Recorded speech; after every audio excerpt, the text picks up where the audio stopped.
வணக்கம். மாநில செய்திகள் வாசிப்பவர் கோபாலகிருஷ்ணன்.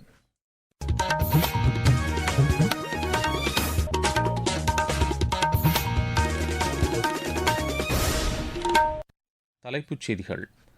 நாட்டின் வளர்ச்சியில் இளைஞர்கள் முக்கிய பங்காற்ற வேண்டும் என்று குடியரசு துணைத் தலைவர் திரு சி.பி. ராதாகிருஷ்ணன் வலியுறுத்தியுள்ளார்.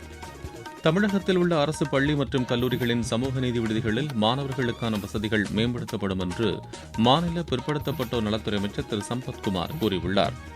தேர்தல் வாக்குறுதிகளை தவேக அரசு நிறைவேற்ற வேண்டும் என்று பிஜேபி மாநில தலைவர் திரு நயினார் நாகேந்திரன் வலியுறுத்தியுள்ளார். மேகதாது அணை விவகாரம் தொடர்பாக தமிழக அரசு அனைத்துக் கட்சி கூட்டத்தை கூட்ட வேண்டும் என்று பாமக தலைவர் திரு அன்புமணி ராமதாஸ் கூறியுள்ளார்.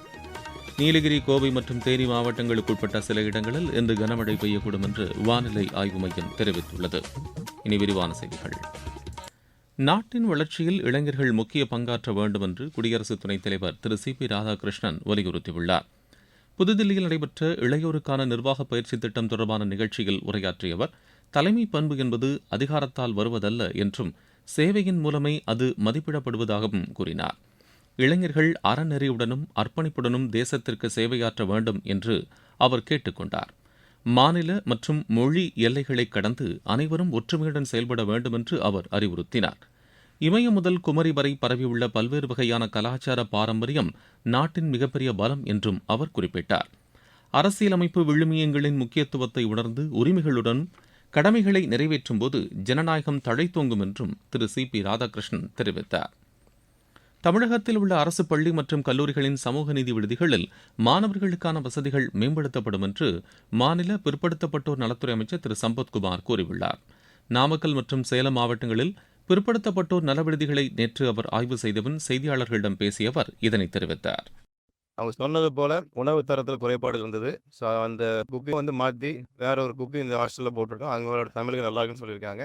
இது இப்போ நம்ம வந்துட்டு போகிற அன்னைக்கு மட்டும் இருக்கக்கூடாது. தொடர்ச்சியாக மாணவர்களுக்கு உண்டான உரிமைகள், அரசாங்கம் கொடுக்கக்கூடிய உரிமைகளும் சலுகைகளும் மாணவர்களுக்கு முழுமையாக போய் சேர வேண்டும் என்பது நமது உறுதியான ஒரு நோக்கமாக இருக்குது. அது நோக்கத்தை முழுமையாக செயல்படுத்துவது எனக்கு கடமையாக இருக்குன்னு சொல்லிக்கிறேன். இங்கே பல இடங்களில் சர்ப்ரைஸ் விசிட், அதாவது சொல்லாமல் இந்த இடத்துல போய் பார்க்க வேண்டிய நிர்பந்தம் ஏற்பாடு அதை செய்வேன். கூடிய விரைவில் இங்கே மட்டுமில்லை அனைத்து மாணவர்கள் தங்க விடுதிகளில் காமன் நம்பர் கொடுத்துருவோம். ஸோ அந்த நம்பரில் அவங்க எப்போனா புகார் தெரிவிக்கலாம். புகார் தெரிவிக்கிறவங்களுடைய டீட்டெயில்ஸ் பாதுகாக்கப்படும். அதை வெளியே சொல்ல மாட்டோம்.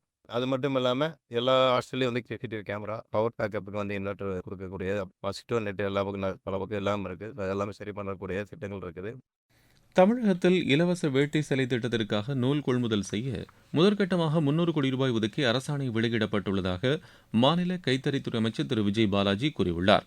ஈரோடு மாவட்டம் திண்டலில் செய்தியாளர்களிடம் பேசிய அவர், நூல் கொள்முதலுக்கான ஒப்பந்த புள்ளிகளை வரும் 23ஆம் தேதி வரை சமர்ப்பிக்கலாம் என்று கூறினார். கடந்த முறை இலவச வேட்டி சேலை வழங்கியதில் புகார் எழுந்தது குறித்து ஆய்வு மேற்கொள்ளப்படுவதாக அவர் தெரிவித்தார். கடந்த ஆட்சியில் கைத்தறித்துறையில் முறைகேடுகள் ஏதேனும் நடந்துள்ளதா என்பது குறித்து ஆய்வு செய்யப்பட்டு தேவை ஏற்பட்டால் வெள்ளை அறிக்கை வெளியிடப்படும் என்று திரு விஜய் பாலாஜி கூறினார். தேர்தல் வாக்குறுதிகளை தவேக அரசு நிறைவேற்ற வேண்டும் என்று பிஜேபி மாநில தலைவர் திரு நயினார் நாகேந்திரன் வலியுறுத்தியுள்ளார். சமூக வலைதளத்தில் அவர் வெளியிட்டுள்ள பதிவில், இலவச மின்சாரம் தொடர்பான வாக்குறுதியை தேர்தல் அறிக்கையில் தவேக அளித்திருந்ததாகவும் ஆனால் அதற்கு கட்டுப்பாடுகள் விதிக்கப்பட்டுள்ளதாகவும் கூறியுள்ளார். ஒவ்வொரு மாதமும் மின் கணக்கீடு நடத்தப்படும் என்ற வாக்குறுதி இதுவரை நிறைவேற்றப்படவில்லை என்றும் அவர் தெரிவித்துள்ளார். மின்வெட்டு அதிகரித்துள்ள நிலையில் அதுகுறித்து மின்துறை அமைச்சர் அக்கறை செலுத்தவில்லை என்றும் அவர் குறிப்பிட்டுள்ளார். மாநிலத்தில் சட்டம் ஒழுங்கு சீர்குலைந்துள்ளதாகவும் அவர் குற்றம் சாட்டியுள்ளார். முந்தைய ஆட்சியில் குற்றவாளிகள் துணிச்சலாக சுரித்திருந்ததைப் போலவே தற்போதைய ஆட்சியின் நிலையும் உள்ளதாக அவர் கூறியுள்ளார். எனவே சட்டம் ஒழுங்கை சீர் செய்ய உரிய நடவடிக்கைகள் எடுக்க வேண்டும் என்றும் திரு நயினார் நாகேந்திரன் கேட்டுக் கொண்டுள்ளார். நீங்கள் கேட்டுக்கொண்டிருப்பது மாநில செய்தி அறிக்கை. ஊரக வளர்ச்சிக்கான புதிய அத்தியாயம். வளர்ச்சியடைந்த இந்தியாவிற்கான ஊரக வேலைவாய்ப்பு உறுதி மற்றும் வாழ்வாதார சட்டம் செயல்பாட்டிற்கு வந்துள்ளது. இந்த சட்டம் வருடத்திற்கு 125 நாட்கள் வேலையை உறுதி செய்கிறது. இதில் வாரந்தோறும் ஊதியம் வழங்கப்படுவது கட்டாயமாக்கப்பட்டுள்ளது. நாள்தோறும் குறைந்தபட்சம் 300 ரூபாய் ஊதியத்தை இந்த சட்டம் உறுதி செய்கிறது. பணி முடிந்த 15 நாட்களுக்குள் ஊதியம் வழங்குவதை உறுதி செய்வதற்கான அம்சங்களும் இதில் இடம்பெற்றுள்ளன. ஊதியம் காலதாமதமாக வழங்கப்பட்டால் அதற்கான இழப்பீட்டுத் தொகைக்கும் இதில் வகை செய்யப்பட்டுள்ளது. வளர்ச்சியடைந்த இந்தியாவிற்கான பயணத்தில் மோடி அரசு தொடரும் சீர்திருத்த நடவடிக்கைகள். கூட்டுறவு வார விழா நாடு முழுவதும் வரும் 6ஆம் தேதி வரை கொண்டாடப்படும் நிலையில் பல்வேறு நிகழ்ச்சிகள் நடைபெற்று வருகின்றன. சென்னையில் மாநில கூட்டுறவுத்துறையும் தேசிய கூட்டுறவு வளர்ச்சிக் கழகமும் இணைந்து விருது வழங்கும் விழாவுக்கு இன்று ஏற்பாடு செய்துள்ளன. மேகதாது அணை விவகாரம் தொடர்பாக தமிழக அரசு அனைத்துக் கட்சி கூட்டத்தை கூட்ட வேண்டும் என்று பாமக தலைவர் திரு அன்புமணி ராமதாஸ் கூறியுள்ளார். ஈரோட்டில் நேற்றிரவு செய்தியாளர்களிடம் பேசிய அவர், கர்நாடக அரசு இது தொடர்பான உண்மைக்கு மாறான தகவல்களை கூறி வருவதாக தெரிவித்தார். இந்த விவகாரத்தில் புதிய நடுவர் மன்றம் அமைப்பது தொடர்பான கோரிக்கை ஏற்புடையதல்ல என்றும் திரு அன்புமணி ராமதாஸ் கூறினார். மேகதாது அணை விவகாரத்தில் கர்நாடக அரசு மேற்கொள்ளும் முயற்சிகளை தமிழக காங்கிரஸ் எதிர்க்கும் என்று அக்கட்சியின் சட்டப்பேரவை கட்சித் தலைவரும் மாநில அமைச்சருமான திரு ராஜேஷ்குமார் கூறியுள்ளார். சென்னையில் செய்தியாளர்களிடம் பேசிய அவர், இந்த விவகாரத்தில் தமிழக காங்கிரஸ் தனது நிலைப்பாட்டை தெளிவுபடுத்தியுள்ளதாக தெரிவித்தார். தமிழகத்தின் உரிமைகளில் சமரசம் செய்து கொள்ளும் பேச்சுக்கு இடமில்லை என்றும் திரு ராஜேஷ்குமார் கூறினார். நீலகிரி, கோவை மற்றும் தேனி மாவட்டங்களுக்குட்பட்ட சில இடங்களில் இன்று கனமழை பெய்யக்கூடும் என்று வானிலை ஆய்வு மையம் தெரிவித்துள்ளது.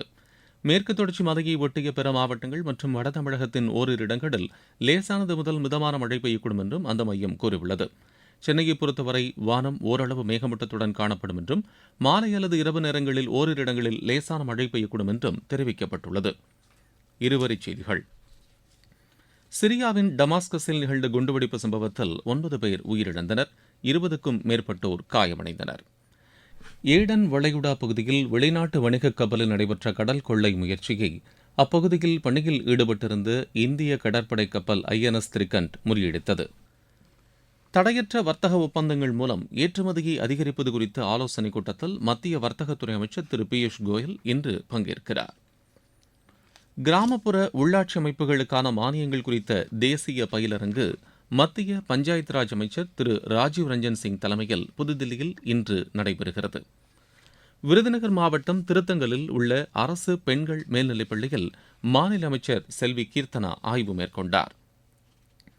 திருவண்ணாமலை மாவட்டம் புதுமல்லவாடி ஊராட்சியில் வளர்ச்சியடைந்த இந்தியாவுக்கான ஊரக வேலைவாய்ப்பு உறுதி மற்றும் வாழ்வாதார திட்டத்தை மாவட்ட ஆட்சியர் திருமதி வந்தனா கார்க் தொடங்கி வைத்தார்.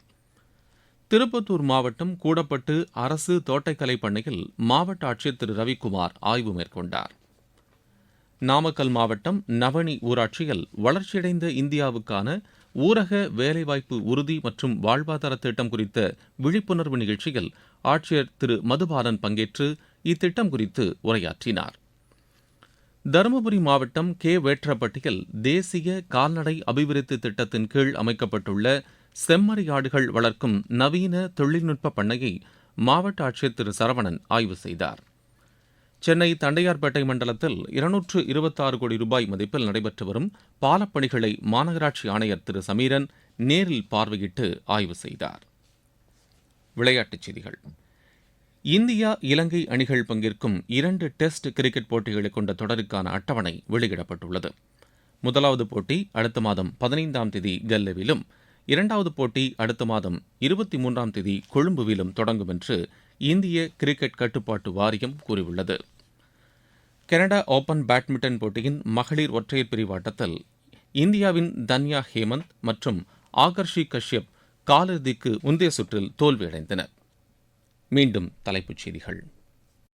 நாட்டின் வளர்ச்சியில் இளைஞர்கள் முக்கிய பங்காற்ற வேண்டும் என்று குடியரசு துணைத் தலைவர் திரு CP ராதாகிருஷ்ணன் வலியுறுத்தியுள்ளார்.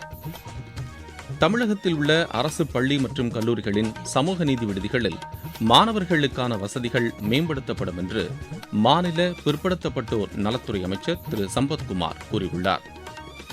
தேர்தல் வாக்குறுதிகளை தாவேக அரசு நிறைவேற்ற வேண்டும் என்று பிஜேபி மாநில தலைவர் திரு நயினார் நாகேந்திரன் வலியுறுத்தியுள்ளார். மேகதாது அணை விவகாரம் தொடர்பாக தமிழக அரசு அனைத்துக் கட்சி கூட்டத்தை கூட்ட வேண்டும் என்று பாமக தலைவர் திரு அன்புமணி ராமதாஸ் கூறியுள்ளார். நீலகிரி, கோவை மற்றும் தேனி மாவட்டங்களுக்குட்பட்ட சில இடங்களில் இன்று கனமழை பெய்யக்கூடும் என்று வானிலை ஆய்வு மையம் தெரிவித்துள்ளது. எமது செய்திகளை சமூக வலைதள பக்கங்களில் ஏர் நியூஸ் சென்னை என்ற முகவரியிலும் RNU சென்னை என்ற யூடியூப் சேனலிலும் உடனுக்குடன் அறிந்து கொள்ளலாம். இத்துடன் இந்த செய்தி அறிக்கை நிறைவு பெறுகிறது.